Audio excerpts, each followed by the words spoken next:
Gracias, buenas tardes. Pues las ideas que yo quiero compartir con ustedes tienen que ver con el desarrollo del pensamiento científico y ejemplificar un poco cómo este se va desarrollando en los proyectos que ya les explicaron fases y ya conocemos algunos ejemplos.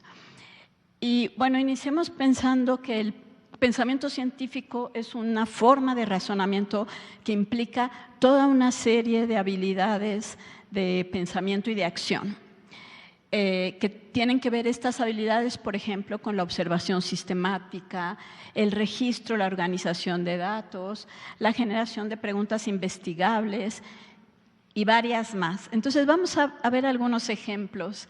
La siguiente, por favor. En el proyecto de aula de una bomba en mi cuerpo, es un proyecto que inicia… Bueno, antes de esto sí les quisiera comentar que voy a hablar desde la mirada de los estudiantes, de las niñas y los niños y los procesos que niñas y niños tienen que generar, tienen que activar y tienen que poner en práctica para desarrollar el pensamiento científico. Estamos de acuerdo que quien desarrolla el pensamiento científico son los niños y las niñas, entonces desde ahí les voy a estar comunicando estas ideas. El anterior, perdón. Bueno, en esta. Este proyecto inicia con un relato sobre un abuelo que va al doctor porque tiene problemas cardíacos e invita a los niños y a las niñas a empezar a pensar, bueno, ¿qué pasa con el corazón en nuestro cuerpo? Y pues vamos a hablar entonces sobre este corazón que bombea sangre en nuestro cuerpo. La siguiente. Así se propone a los alumnos la toma del pulso. ¿Y esto qué implica? Pues implica una observación sistemática de un fenómeno, de una situación con la que todos estamos familiarizados, pero que nunca le ponemos mucha atención. Implica identificar regularidades. Tenemos 8 alumnos o tenemos 30 alumnos en el grupo, cada uno se toma el pulso. Bueno, vamos a ver esas regularidades y también las singularidades. Y vamos a partir de ello a generar algunas preguntas. Entonces, esto es muy interesante porque una de las cosas que vamos haciendo es problematizar la realidad. La realidad, nuestra cotidianidad, normalmente no la problematizamos, la vivimos, la disfrutamos o la padecemos, pero en el aula la vamos a problematizar, pero no generando el problema, sino permitiendo a los niños y las niñas observar un fenómeno desde otro punto de vista que nunca se los habíamos planteado. La que sí, por favor. Entonces, les planteamos, bueno, ahora vamos a medir el pulso corriendo, con ejercicio moderado, con ejercicio intenso. Y vamos podemos hacer gráficas, podemos hacer progresiones, ver tendencias. Y entonces volvemos a desarrollar habilidades de pensamiento científico. La que sigue, por favor. En un momento dado, pues surge la pregunta, bueno, lo que van a identificar niños y niñas es que el latido cardíaco y el pulso se acelera con el ejercicio. Entonces, bueno, ¿por qué se acelera cuando hago ejercicio? Entonces necesitamos ver, pues, qué función tiene el corazón. Esta actividad lo que propone es el empezar a pensar con analogías, desarrollar una maqueta que finalmente es una analogía del corazón. Y el corazón como bomba, pues es una analogía que surgió en la historia de la ciencia para explicar el funcionamiento del corazón, ¿no? Entonces, esta analogía les permite identificar ese bombeo de un líquido, que en el caso del corazón es la sangre, y que ese bombeo, cuando es un ritmo más acelerado, pues hay un bombeo mayor de sangre. Entonces hay un inicio de establecimiento de relaciones causales que son muy importantes para responder preguntas sobre el por qué, ¿no? Porque hay que generar estas relaciones. pero al mismo tiempo generamos nuevas preguntas. Cabe señalar que en el libro de nuestros saberes se propone otra analogía asociada al diafragma y a los pulmones. Entonces, no es esta la única, y yo reconozco, he trabajado mucho con profes que trabajamos muchísimo las analogías en el aula, no solo esta, sino muchísimas más. Entonces, surge otra pregunta. Bueno, ¿por qué necesitamos bombear más sangre al cuerpo cuando hacemos ejercicio? Entonces, vamos complejizando y entonces integremos la multicausalidad. Ya no nada más hay una causa para un efecto, sino hay varias causas y esto abona al pensamiento complejo. Solemos tener un pensamiento lineal, unidireccional, y el pensamiento complejo implica pensar que hay varias causas para un efecto, o que hay varios efectos de una causa, que hay reversibilidad. Todo este tipo de cosas se asocian al pensamiento complejo. Entonces empezamos a ver esta multicausalidad porque resulta que también el sistema respiratorio, esta cuestión de inhalar, exhalar, se acelera cuando hacemos ejercicio. Esta imagen de mi lado izquierdo viene en el libro de nuestros saberes y establece esa relación entre sistema circulatorio y sistema respiratorio. La cuestión es empezarnos a preguntar, bueno, ¿por qué se acelera también el sistema respiratorio? La que sigue, por favor. Esto también nos da pie pues, a empezar a trabajar la sistematización y la representación con otros lenguajes, como el lenguaje matemático, la formalización y hay la representación también de la información. ¿Por qué la necesitamos? Pues para entender más esas relaciones, para entender mejor esa multicausalidad y para después transferirlo a otros problemas.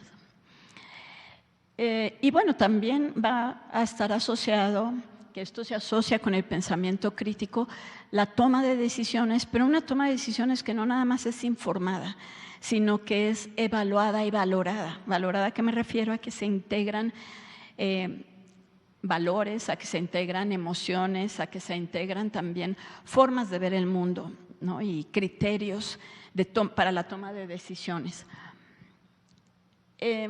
Para cerrar porque vamos a ver otro ejemplo rápidamente, para cerrar este ejemplo del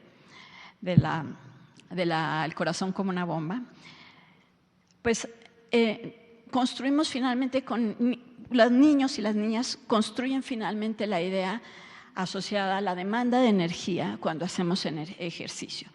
Necesitamos un oxígeno y por ahí viene más información, ya no se las presenté. Necesitamos que el oxígeno llegue a todas las células de nuestro cuerpo porque en las células es donde se produce la energía y esa energía es la que necesitamos para hacer ejercicio. Se acelera la respiración porque hay una demanda de necesito más sangre con más oxígeno y entonces se van. Al final del proyecto también se habla sobre cuestiones asociadas a la importancia de hacer ejercicio, de llevar una vida saludable, etc. Un proyecto comunitario, les comento, porque los diferentes proyectos insisten, por decirlo así, en el desarrollo de algunas habilidades, pero también nos presentan otras. Este proyecto comunitario es sobre el agua, ¿no? Se asocia con el que nos presentó el profesor Enrique, que es un proyecto de aula. Este es un proyecto comunitario. La que sigue.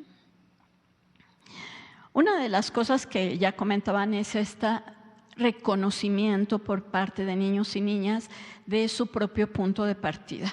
Esto es importante porque para desarrollar procesos de metacognición y de aprender para el futuro, necesitamos reconocer qué sé, qué no sé, después qué aprendí, cómo lo aprendí, qué estrategias utilicé para aprenderlo.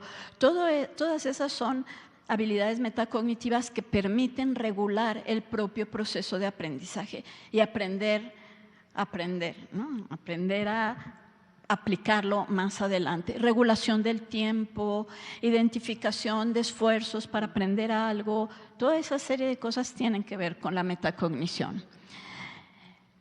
Volvemos a esta idea de registrar sistemáticamente, en este caso, cuánta agua gasto en mi casa, cuánta agua gasta mi familia, cuánta agua gasta mi comunidad. Y estamos hablando acá por un lado, esta es una imagen del libro también de los saberes, la de la izquierda. Por un lado, de otra vez problematizar nuestra realidad, pero al mismo tiempo identificar otras realidades, porque lo que tenemos muy claro es que el gasto de agua es muy diferente en las diferentes comunidades, ¿no? La que sigue, por favor. Problematizamos acá también los hábitos de consumo, porque propone a los alumnos reflexionar sobre, bueno, qué tanta agua gastas al bañarte, al lavarte las manos, etcétera, pero qué tanta agua se gasta para hacer un celular, qué tanta agua se gasta para elaborar un carro, para elaborar una televisión, para elaborar la ropa que traemos puesta. Esta es la que le llaman agua virtual. La que sigue, por favor. Entonces, otras habilidades pues, son la evaluación de las consecuencias de ciertos actos o de ciertas tomas de decisiones, el planteamiento de alternativas y el reconocimiento de posturas.